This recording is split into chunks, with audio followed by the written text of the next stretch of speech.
Creating pages animations in Tableau was straightforward.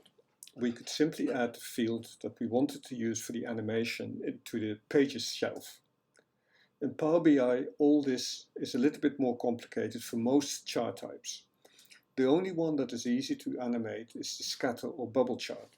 So using the Prism data again, I created a scatter chart, a scatter plot that maps total black population, total incarcerated black population, and uses the total population as size.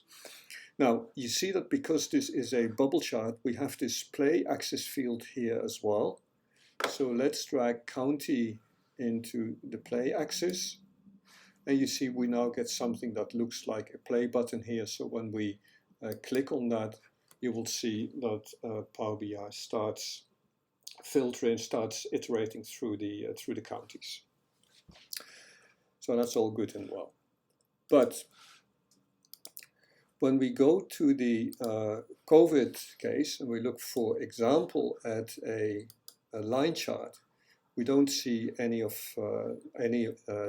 play axis here.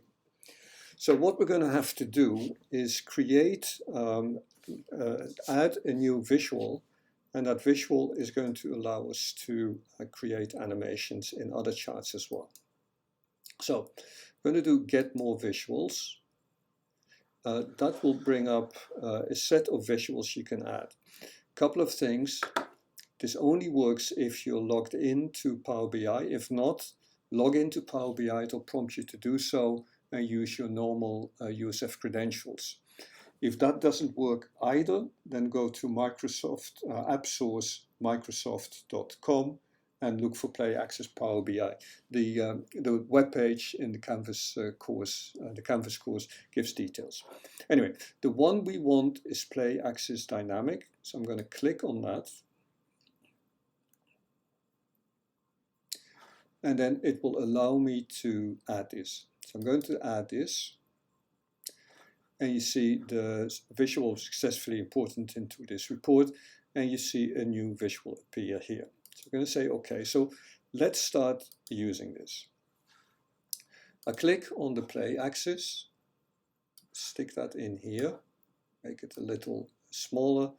And then what I'm going to do is I'm going to drag the event date in here and then use the actual event date. OK, so now we have that here. Then I'm going to add a column chart rather.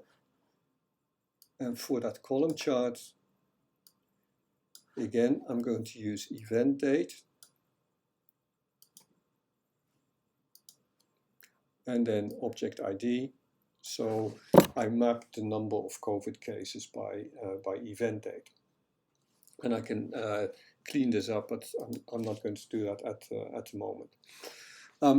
One thing I'm going to do is, because I know how slow it runs, otherwise I'm going to click on this visual, go to the format pane, and then in animation settings, set it from 1000 milliseconds to 250 milliseconds.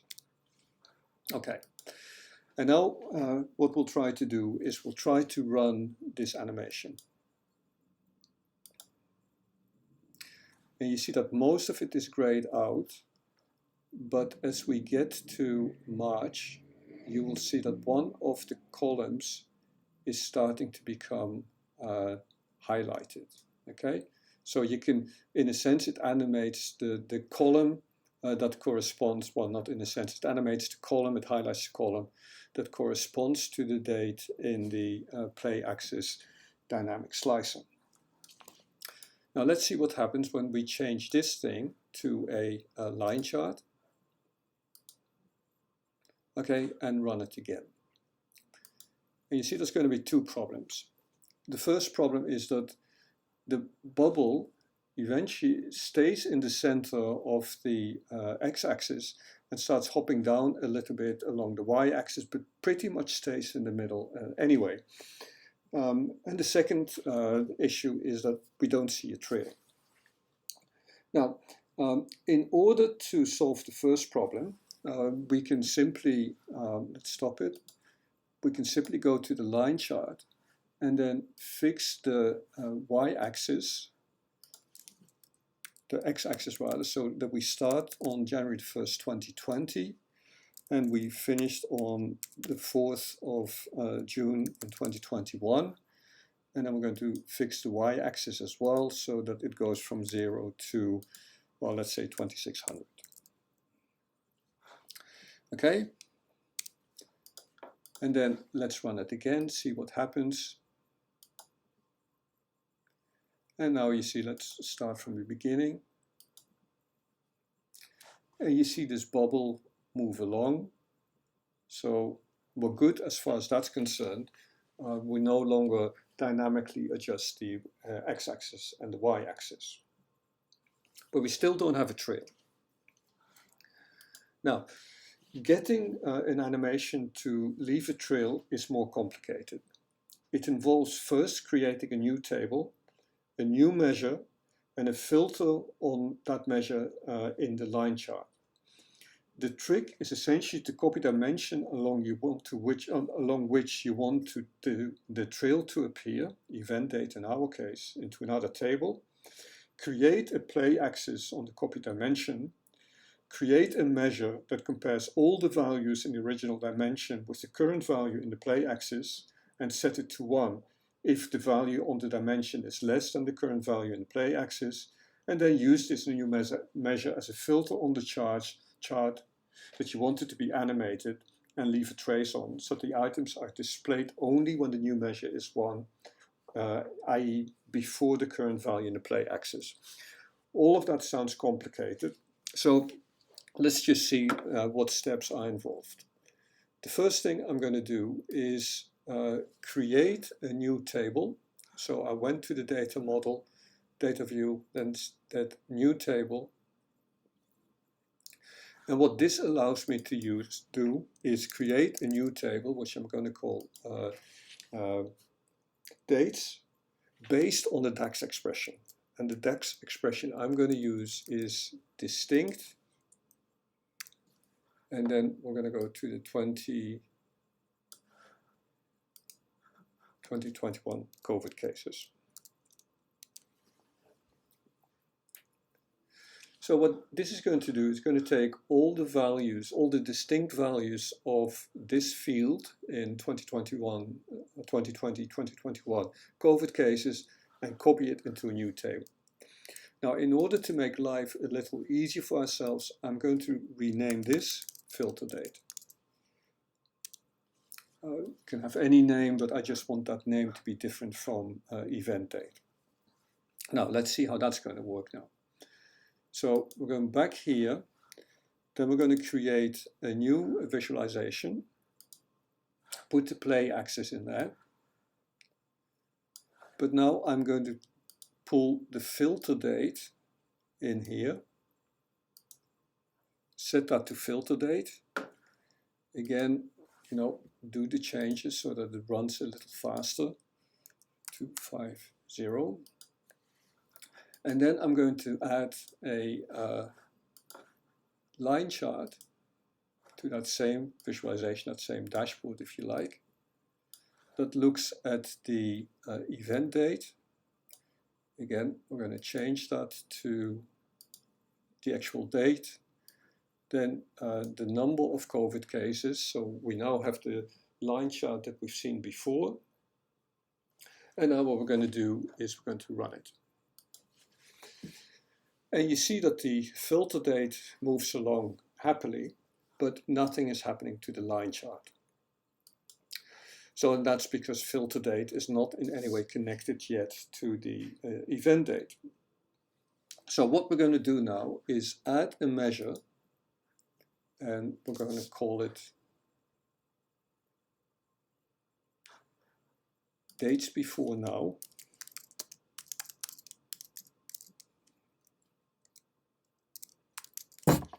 Oops. And it says if the largest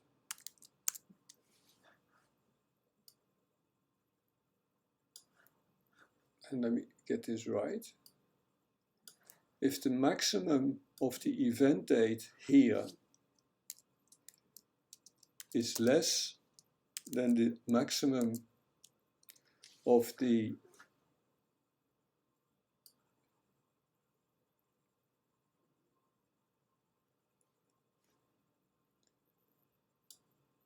oops, I'm going to go to dates.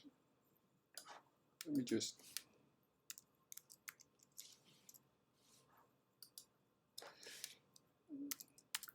so if the date here is in a sense less than the date here, we're going to give it a 0, otherwise we're going to give it a 1, otherwise we're going to give it a 0. So we're comparing the date here with the date here.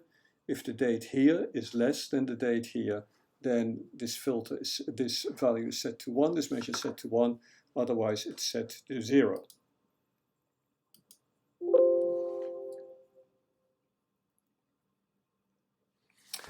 And now what we're going to do, and this is the last step, let me get rid of this. I'm going to go here and use that days before now as a filter on the chart at the bottom. Okay, so I will only display something here if that days before now value is set to 1. In other words, I will only display something here if the date that I'm looking at here is before the date that I'm looking at in here. So let's see how this works now. So I'm going to run it now. Okay, and you see it's still messy, but that's easy enough to fix. So let me stop this. And obviously what we're going to have to do is in this y-axis fix it again.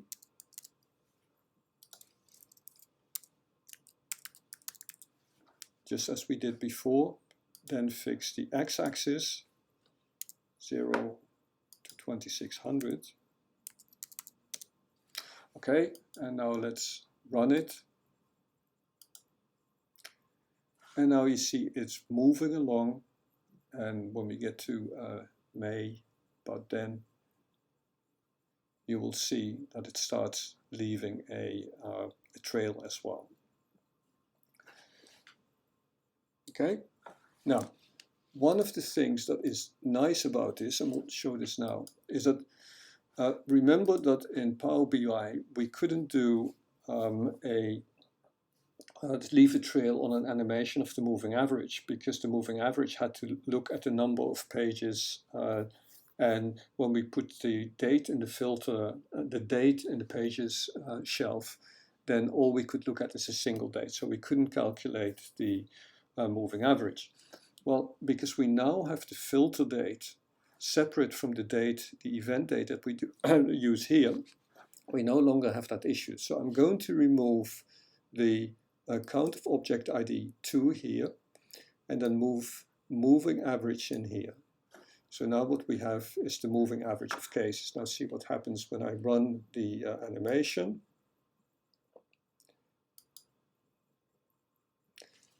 And again, you see, we're leaving a trail, and eventually you'll see it pop up a little bit. And obviously the reason we could do that is that the basis on the animation, for the animation, was not the basis, not the same as the basis that we used to calculate the moving average. And it seems to me that that is a nice advantage of Power BI over Tableau.